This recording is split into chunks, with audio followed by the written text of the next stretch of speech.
la pensée que je voudrais partager avec vous, courtement, c'est tout simplement cette idée, cette pensée, ce concept spirituel très fort que le vin nouveau est meilleur. Il y a des amateurs de vin dans la place, levez pas la main. Il y a quelqu'un qui a fait du coude, hey chérie, toi t'aimes ça. C'est un pays où on aime le vin, hein, mais on n'a rien inventé. Hein, parce que dans la Bible, déjà, on parlait de vin. Et Jésus a utilisé le vin pour symboliser son sang coulé à la croix, pour dire à ses disciples, quand vous prendrez ceci, prenez-le en mémoire de moi pour mon sang coulé pour vos péchés. Wow. Donc, le vin a un symbole très fort dans la Bible. Et ce que je viens de vous dire là, plusieurs diraient, mais non, le vin nouveau n'est pas meilleur. Une embrouille. Non, le vin ancien, le vin qui a mûri, le vin qui a affiné est meilleur. Oui, mais je ne te parle pas de ce vin-là, moi. Je te parle du vin spirituel. Et le vin spirituel, le vin de l'esprit, est meilleur. Et déjà là, va s'afficher les premières diapos. L'esprit de Dieu, son action, c'est notre vin. Amen. Et Dieu veut donner un vin nouveau. Et le petit partage que je vais faire avec vous pendant quelques instants a pour seule prétention de vous aider à réaliser que le vin nouveau pour toi, c'est aujourd'hui. Que le vin nouveau pour la francophonie et pour Paris, c'est maintenant et pas dans 15 ans. Je ne sais pas si vous avez cette sensation, mais j'ai parlé à beaucoup d'églises ces derniers temps, à beaucoup d'amis, de pasteurs, de leaders de louanges, et ils me disent la même chose. On sent qu'il y a une accélération ces derniers temps, et on sent qu'on est à l'aube d'une bascule, de quelque chose d'intense spirituellement. Et si on regarde avec l'opposition extérieure, oui, c'est clair, hein, parce que souvent l'opposition précède la bénédiction. Ça, c'est un autre principe aussi biblique. Tu es dans l'opposition, tu vis des vents contraires. Rassure-toi, c'est normal. Mais Dieu est avec toi dans la barque. Alors, ce sentiment qui est là, latent, et qui monte en puissance, comme ces champs qui blanchissent et on les voit, on dit « Oh, il y a quelque chose de Dieu là. Je veux être là au bon moment pour vivre ça. » Amen. Et ce soir, on va vivre un moment comme ça où le vin nouveau pour beaucoup d'entre nous, va vraiment nous visiter, nous remplir et nous amener dans quelque chose de nouveau, quelque chose de frais, une mise à jour que Dieu veut. Il y a un réma pour l'Église, et c'est ce que je viens de vous dire. Regardez ce verset dans Ésaïe 43, 19. « Je fais une chose nouvelle, sur le point d'arriver, ne la connaîtrez-vous pas ?» J'attends que ça monte jusqu'au-là. Et que ça monte surtout dans vos cœurs, en fait. Parce que le cerveau peut lire ça, mais ne pas le comprendre. Mais ton cœur, est-ce que tu entends l'Esprit de Dieu qui dit en toi, « Hey, oui, il y a quelque chose pour aujourd'hui. Il y a une chose nouvelle que je veux faire. » C'est dans la nature de Dieu. Dieu aime les choses nouvelles. Nous aimons les choses nouvelles. Au bout d'un moment, quand il n'y a pas de nouveauté, franchement, on commence à tourner en rond, on s'ennuie, ça ne va pas, on ne se sent pas bien. On aime la nouveauté, nous les humains. Mais de qui on le tient? On le tient de notre Papa Céleste. Nous aimons la nouveauté, nous aimons apprendre, nous aimons aller de l'avant, nous aimons sortir de notre zone de confort. Des fois pas trop, mais ça nous fait du bien. Et Dieu aime donner des choses nouvelles à ses enfants. Et le vin ancien a eu son temps, mais Dieu veut donner un vin nouveau pour la France. Dieu veut donner un vin nouveau pour toi, ici, dans ce lieu, pour ta famille, pour ton église, pour notre région d'Île-de-France. Il y a quelqu'un pour dire Amen? Alors, il y a une histoire que vous connaissez, c'est les noces de Cana. On parle de vin. Et je vais vous la résumer. Vous pourrez la lire dans Jean 2. C'est tout le début de Jean 2. Alors, en résumé, il y a une fête. C'est un mariage. Le vin vient à manquer. Et pour une fête, même à cette époque-là, c'était crucial le vin. Donc là, ça pose problème. Marie, la mère de Jésus, le remarque. Peut-être d'autres l'ont remarqué, on ne sait pas. Mais elle va faire quelque chose. Elle va aller voir Jésus. Et elle va lui glisser un mot. D'ailleurs, au début, Jésus va lui dire, mais pourquoi tu me dis ce que j'ai à faire, en gros, maman? Mais elle est venue le voir. Et nous, quand nous venons demander à Jésus des choses, de la même manière, il sait déjà. Un peu comme Marie a fait. Mais il est bon que nous venions demander. Il est bon qu'on soit challengé, boosté, bousculé par l'Esprit et par Jésus. Amen. Alors elle va venir et elle va le dire. Elle va dire, là, il y a un problème. Et puis elle va continuer sa démarche. Elle va aller voir des serviteurs. Puis elle va dire, faites tout ce qu'il vous dira. Ah bon, c'est qui? Là, on a l'impression que Marie, elle est super connue en fait. Ouais, faites ce qu'il vous dira. Alors je sais, c'est vraiment une femme d'autorité, je pense. Et eux, ils vont écouter. Mais oui. Ils vont écouter cette femme qui a parlé avec autorité. Et Jésus va dire, bon, ben, voyez, là, il y a 6 jarres. en pierre qui servent aux ablutions, vous savez, pour se laver. Et bien, vous allez les remplir d'eau et vous allez servir les gens. Chaud. Ben non, moi je ne fais pas ça. Je ne vais pas remplir, non, je ne comprends pas.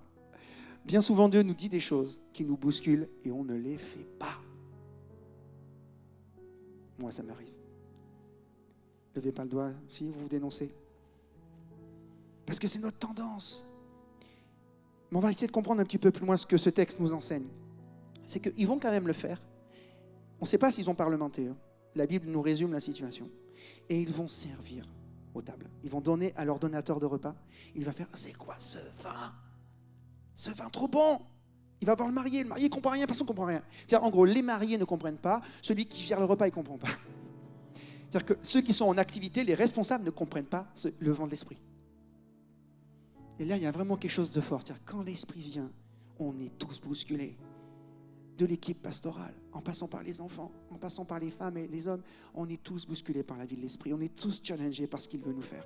Es-tu prêt à goûter un vin nouveau? Un vent nouveau. Celui qui fait que tu vas vivre le miracle dans ta vie et tu vas le voir. C'est quand la dernière fois que tu as vécu un miracle dans ta vie? C'est quand la dernière fois que tu as prié pour une situation et tu as vu le déclic spirituel se passer et tu as vu un avant et un après? Parce que Dieu veut ça pour aujourd'hui, pour la France. Dieu veut ça pour aujourd'hui, pour Bastille. Je dis Bastille, c'est le quartier, je sais qu'il faut dire Paris Métropole. Et c'est vrai que ça sonne bien. Pour Paris Métropole, vous êtes au cœur de la ville, de la capitale. Waouh, quelle place incroyable. Dieu vous a placé dans un endroit tellement carrefour. Et là, vous allez vous briller. Vous êtes des hommes et des femmes de miracles. Vous êtes des hommes et des femmes de vin nouveau. Et à votre contact, l'esprit se diffuse. Amen. Alors voilà l'histoire un peu en résumé. Maintenant, si on fait le point, effectivement, il y avait un besoin et des moyens humains limités. Et là, on serait tenté de dire, si on avait été au mariage, on aurait fait « Oh là là, mais comment on va faire? Il n'y a plus de vin. Les moyens sont limités. » Et puis si on transpose pour aujourd'hui dans la vie de l'Église, on a l'impression que l'esprit il est un peu absent des fois. Mais il est là. Et pourtant on dit « Mais qu'est-ce qui se passe? Il n'y a rien. Où sont les miracles? Où est ceci? Où est cela? Où est ce que les disciples vivaient? Nous, on veut vivre la même chose. » Quelqu'un pour dire Amen? Et on se pose la question parfois, est-ce qu'on ne voit pas ce qu'on aime, ce qu'on aurait envie de voir comme manifestation de l'esprit? Où est l'action de Dieu? On se pose la question. Si ces questions, on se les pose, Dieu va nous apporter la réponse. Je suis convaincu qu'il y a une dimension nouvelle pour toi, mon frère, pour toi, ma sœur, où tu vas te positionner spirituellement et ce que tu vas dire, ce que tu vas prier, tu vas le voir s'accomplir. Waouh! Moi, aujourd'hui, j'ai soif de ça à fond. Je ne veux pas une vie tiède, je veux une vie forte, je veux une vie trépidante avec le Seigneur. Mais si on veut ça, il y a un prix. Le prix, on va le voir dans un instant. Il y a une démarche à avoir. Elle est simple, mais il faut la voir. Alors, il y a eu un déclencheur. La graine du changement. C'est Marie. Marie, je dirais un peu, ça serait le lanceur d'alerte de l'époque. À un moment donné, vous savez, il y a eu des trucs comme ça. Snowden, par exemple, il avait fait des trucs comme ça. Il avait dénoncé des trucs de la CIA, puis s'était enfui, puis il avait fait un random incroyable. C'était un lanceur d'alerte, il avait dévoilé des secrets cachés. Waouh! Marie, à sa manière, elle a dit, il y a un problème, il n'y a pas de vin. Il n'y a presque plus de vin, il faut faire quelque chose. Parfois, on est dans une situation de la vie, parfois on peut être dans une église, je ne sais pas du tout si c'est le cas ici, puis je ne pense pas d'ailleurs, mais parfois on est dans un groupe, et puis on n'ose pas faire le constat, mais ça ne va pas, on veut plus. Et on dit trop rien. C'est bien à un moment donné d'assumer, dire, voilà, là on a besoin de toi, Seigneur. Là aussi, même dans ta famille, tu dis, j'ai besoin de toi, Seigneur. Juste être transparent, être vrai avec Dieu, je peux vous dire que ça fait une vraie différence. Dieu bénit des gens imparfaits qui sont transparents, mais il ne bénit pas des gens presque parfaits, mais pas transparents du tout. Je ne sais pas si ça va te parler ce soir. Plein de fois, vous avez vu des gens être bénis, d'une bénédiction incroyable. Et vous dites, mais attends, il y a ça dans sa vie, il y a ça, comment il fait? Il fume et il a vécu. Oui, mais attends, lui, il est sincère. Lui, il est vrai. Et lui, il en est là peut-être, c'est un petit, mais il est transparent avec Dieu. Et il vit le miracle, il vit l'esprit, il vit la différence, il vit...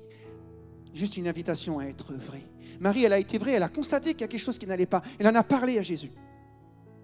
Premièrement, elle en a parlé à Jésus. Elle a osé parler à Jésus. Franchement, si tu vis des moments difficiles, des moments de désert, ton premier réflexe, tu dois en parler à Jésus. Tu vas dans ta chambre ou tu vas te promener dans la nature. C'est un truc que je fais maintenant depuis un certain temps. Je vais dans la nature, puis je me balade des heures, et puis j'habite à la campagne. Hein. Puis je prends du temps, je discute avec Dieu, conversation avec Dieu. Et puis je m'enregistre parce qu'il se passe beaucoup de trucs. Puis après je relis, je réécoute chez moi, puis je note vraiment j'ai les sentiments que Dieu m'a déposés sur mon cœur. Je dis, waouh, il m'en dit des choses en fait, si je l'écoute. Parce que souvent on parle à Dieu. On parle à Dieu, et on parle à Dieu, et on lui dit des choses. Et puis les années passent, puis on lui parle, et jamais on l'écoute. Je fais une parenthèse. J'avais fait une expérience avec des enfants. Je suis enseignant aussi, enfin j'ai eu plusieurs casquettes. Je suis enseignant et je travaille aussi pour l'église. Et en tant qu'enseignant, j'ai fait un exercice un jour avec les enfants. Je leur ai dit, essayez d'écouter les bruits de l'extérieur. Mais il n'y a rien dehors, il n'y a rien. Parce qu'il y avait du bruit dans la classe. Hein. Je dis, on va bien écouter. Alors, ok, ils sont calmés. Puis au bout d'un moment, fermez vos yeux. Et là, un oiseau. La tondeuse de je ne sais pas quoi. Enfin, ils ont commencé à entendre plein de choses qui sont dehors. Parce qu'ils ont prêté attention. Jamais ils n'auraient entendu ça s'ils avaient continué à discuter entre eux. Vous comprenez l'idée? Pose-toi dans la présence de Dieu et commence à écouter. Commence à écouter. Et tu vas voir la différence. Car la voix de Dieu, c'est comme un murmure en fait qui vient à nos oreilles. Et il nous parle tellement en fait. Donc Marie a eu ce réflexe d'aller au-devant de Jésus et il lui a parlé. Puis deuxième réflexe, elle a commencé à parler à ceux qui étaient autour d'elle. Elle a parlé aux serviteurs qui étaient là. Elle a osé en parler aux autres en disant, faites tout ce qu'il vous dira. Le virus commence à se propager. Ta soif de changement, tu la communiques aux autres. Ta soif de changement, tu la communiques aux autres. Tu as soif de plus, dis que tu as soif de plus. Et celui qui a soif de plus à côté va l'entendre. Vous allez chercher ensemble. Et ensemble, vous allez trouver. Donc, il y a eu un déclencheur. Et le point de bascule, on va le voir un petit peu plus loin, c'est quand Jésus commence à intervenir. À aucun moment, quelqu'un a amené du vin. À aucun moment, quelqu'un a transformé l'eau en vin. Non. C'est Dieu qui a fait le miracle. Et ce sera toujours Dieu. On ne comprend pas le miracle de Dieu. Aujourd'hui encore, on ne comprend pas le miracle de Cana. Cherchez pas.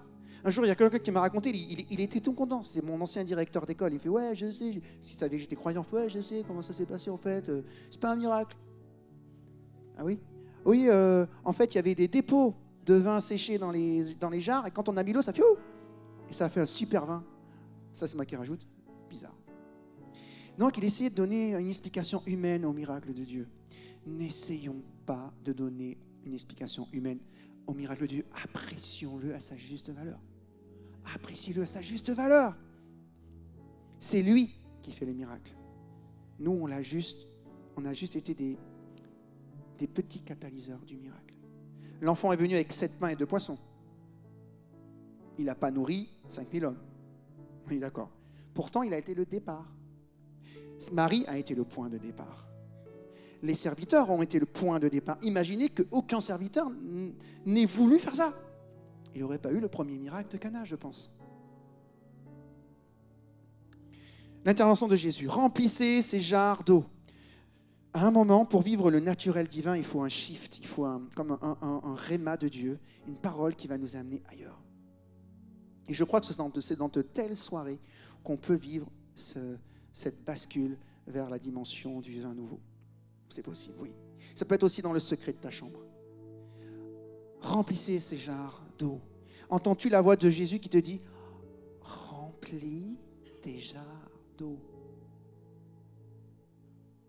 Remplis tes jarres d'eau. Parce que Jésus va faire une part. Il va insuffler quelque chose. Il va être un catalyseur de vie. Mais à toi de nouveau de reprendre le flambeau et d'accomplir un pas de foi pour que son royaume devienne tangible ici-bas.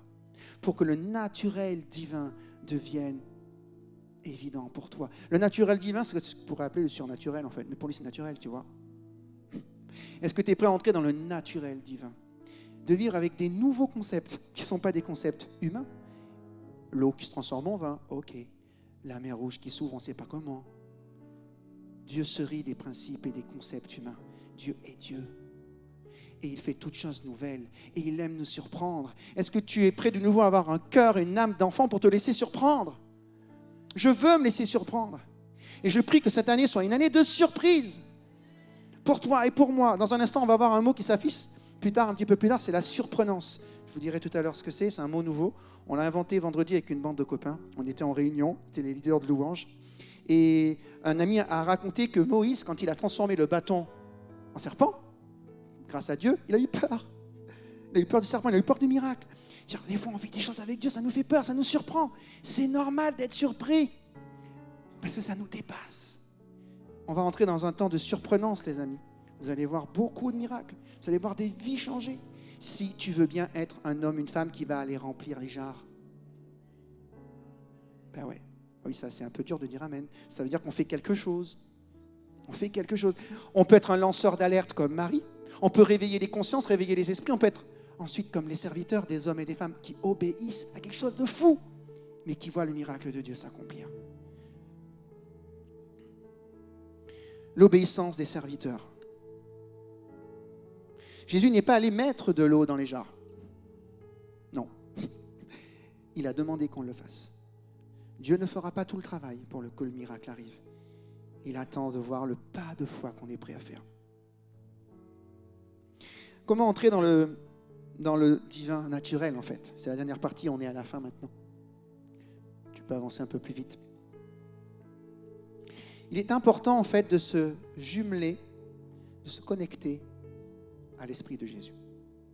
Je dis ça parce que c'est un terme qu'on connaît bien aujourd'hui. Quand on veut, avec son téléphone, le connecter à une enceinte Bluetooth, je l'ai bien dit, eh ben, tu appaires ton objet, pour ceux qui comprennent. Tu dois le connecter, il doit y avoir une connexion. C'est une connexion sans fil, il y a une connexion. Et là, d'un seul coup, la musique qui est là, elle passe là. Alors toi, si tu veux, tu es l'enceinte. Tu n'es pas le téléphone. Et Dieu, qui est le téléphone, on pourrait dire, va envoyer son son, va envoyer son énergie en toi. Et comme tu es connecté, là, ça devient possible. Et là, tu commences à transmettre un son que tu n'aurais jamais pu transmettre. Toi, tout seul, tu ne peux pas. Une enceinte toute seule, elle ne fait pas de musique. Il faut envoyer l'énergie, il faut envoyer le signal pour que ça marche. Mais quand tu comprends que tu es une enceinte, déjà, ça va t'aider un peu à être humble. Mais ça va donner une importance aussi. Tu dois te connecter à la source. Tu dois te connecter à la source. Si tu es connecté à la source, tout devient possible. Si tu oses remplir juste les jarres d'eau et de commencer à aller servir le peuple, l'eau va devenir du vin. Et il va y avoir une bénédiction. Cette bénédiction va couler de plus en plus autour. Alléluia. Es-tu prêt pour cela? Nos pensées ne sont pas ses pensées. Il nous faut un alignement. D'accord? Ça, c'est l'Ancien Testament. On dit que nos pensées ne sont pas ses pensées. Et c'est vrai. Mais lorsque tu vis une intimité avec Jésus, lorsque le Saint-Esprit devient ton ami, devient ton associé, c'est plus tes pensées, c'est pas ses pensées. C'est tu sens, tu ressens le cœur de Dieu. Et tu commences à parler comme Dieu veut que tu parles. C'est ça la dimension prophétique. C'est juste que tu as un cœur qui devient comme une éponge d'amour, comme Dieu aime. Et là, tout devient évident. Et tu as des paroles d'encouragement qui sont inspirantes. Et tu as des paroles de foi qui sont inspirantes. Et tu as des paroles prophétiques qui sont inspirantes et qui viennent faire la différence. Tu deviens juste l'enceinte Bluetooth du Saint-Esprit. Nos impossibilités, regardez la phrase qui s'affiche, nos impossibilités sont des tremplins pour l'expression des possibles de Dieu. Nos impossibilités sont des tremplins pour que les possibles de Dieu se réalisent. C'est bien les impossibilités, c'est bon. Parce que quand tu crois qu'il n'y a pas grand-chose qui t'est impossible humainement, mais qu'est-ce qu'on va faire avec toi? Que va faire l'Esprit avec toi? Il ne va rien faire. Mais lorsque tu t'abandonnes, lorsque tu dis « je te fais confiance », dis-moi Seigneur ce qui est bon et je vais te suivre, alors tout devient possible. Alors que je suis dans mes limites, je ne sais pas comment je vais apporter du vin dans cette cérémonie. Certainement, on peut se dire beaucoup de gens, mais Jésus avait la solution à laquelle personne n'avait pensé. On va transformer de l'eau en vin. Mais peut-être dans tes impossibilités que tu vis aujourd'hui, Dieu a la solution. Mais tu ne peux pas y penser, tu n'es pas Dieu. Tu as besoin de te connecter et de laisser Dieu faire le travail. il va te demander un pas de foi, ça c'est sûr. Il te demandera un pas de foi, c'est le principe divin. Mais c'est lui qui fera le plus grand, qui fera la plus grande part. Transformer l'eau en bien, changer des atomes et en faire d'autres, il n'y a que Dieu qui peut le faire. Tes impossibilités sont des possibilités pour Dieu. Mais si tu avais tout un tas de possibilités en toi, tout un tas de capacités, ça serait autant de freins à l'action de l'Esprit. C'est pour ça que l'apôtre Paul dit, c'est dans mes faiblesses que je peux être fort. Tu peux lire ça? Dans mes faiblesses, je peux être fort. Parce que la force de Dieu s'exprime en moi à ce moment-là. Alléluia. Et ce soir, on va vivre un ciel ouvert. J'invite les musiciens à revenir. On arrive à la fin maintenant. Tu dois faire ta part. Tu dois faire ta part. Elle est petite, mais tu dois la faire. Elle est petite, mais tu dois la faire. Et si tu fais cette petite part, tu vas ouvrir le potentiel de Dieu sur ta vie. Tu vas ouvrir le potentiel de Dieu sur l'Église. Le vin nouveau est meilleur. Quand Dieu fait quelque chose de nouveau, c'est meilleur. Ne regarde pas les choses anciennes. Ne te rappelle pas que tu as été guéri en 1984, miraculeusement, mais vis le miracle en 2020. Sois audacieux, ose faire des prières de miracles. Ose demander à Dieu des choses incroyables. Fais-lui confiance. Fais-lui confiance. À petite foi, petit vécu et petit agissement de Dieu. Mais à une foi plus grande et plus audacieuse, de plus belles choses sont là et en perspective pour toi et pour moi. Dans ces jarres, il y avait à peu près 700 à 1000 bouteilles de vin. Je fais un petit calcul en tout. Ça, c'est pas pour un mariage. C'est pour beaucoup plus. Même s'ils sont 1000 personnes, c'est une bouteille chacun. C'est beaucoup. Et je ne pense pas qu'ils s'enivraient. Sinon Jésus n'aurait pas transformé l'eau en vin. C'était pour le village, c'était pour la famille, c'était pour demain, c'était pour après-demain. Quand Dieu bénit, il ne bénit pas un petit peu. Il te bénit toi et ça rayonne sur ton fils, ça rayonne sur ta fille, ça rayonne sur ton père, ça rayonne sur ta mère, ça rayonne sur ton quartier, ça rayonne sur ton église. Quand Dieu bénit, c'est contagieux. Prions ensemble, mes amis, cherchons la face de Dieu pour qu'en 2020, nous puissions vivre des temps où le virus de la foi, le virus du Saint-Esprit se répande à un point qu'on ne peut l'arrêter. Et qu'un vin nouveau vienne sur la ville de Paris, qu'un vin nouveau vienne sur la région parisienne. Ça, je mets Créteil aussi dedans, parce que c'est mon église. Que des feux viennent s'allumer sur chacune des églises pour aller dans la même direction, rendre gloire à Jésus. Amen. La vague de l'esprit est en train d'arriver en fait. Et pour bien faire, on est comme des surfeurs, si vous voulez. Oui, tu es un surfeur de l'esprit. Il faut bien négocier. Et comment un surfeur surfe bien? Il va sur la plage tous les jours.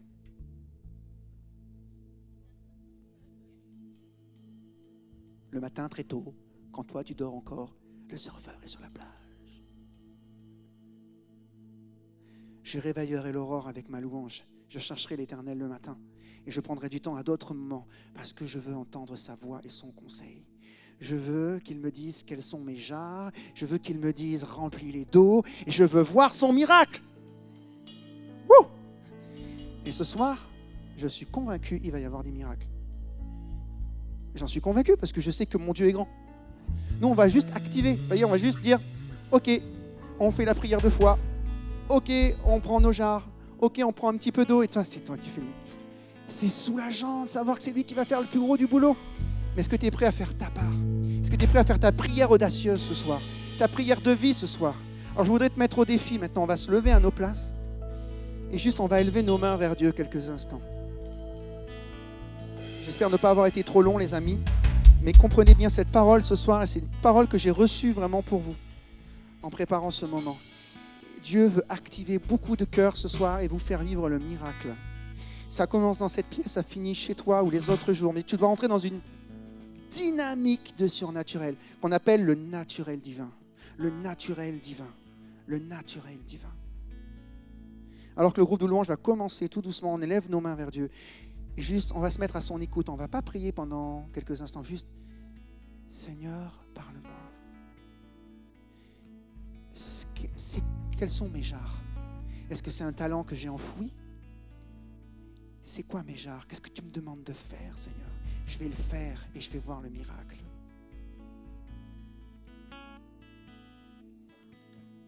je m'abandonnais à toi. Prends un temps, je crois qu'en cet instant-là, alors qu'on fait un temps calme, l'Esprit te parle précisément et te dit sur ta vie, là où tu dois oser, pour t'aider à te positionner spirituellement différemment et recevoir le vin nouveau qu'il veut que tu reçoives.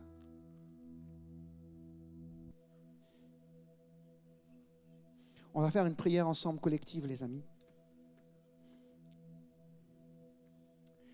Vous allez juste répéter mes paroles simplement. Elles sont votre prière et votre prise de position. Papa, je viens devant toi. On peut la dire tous ensemble. Hein. J'avais enfoui ce que tu m'avais donné parce que j'avais cru les mensonges du diable. Et je croyais que ça n'était pas précieux. Maintenant, je sais que même si à mes yeux, ça ne paraissait pas grand-chose, c'était une puissance atomique pour toi. Quelques petits grains d'uranium. Et maintenant, je veux que ce minerai soit valorisé. Voici ma jarre. Fais le reste, Seigneur. Surprends-moi. Je sais que tu vas me surprendre. Et je ne veux plus écouter les mensonges de l'ennemi.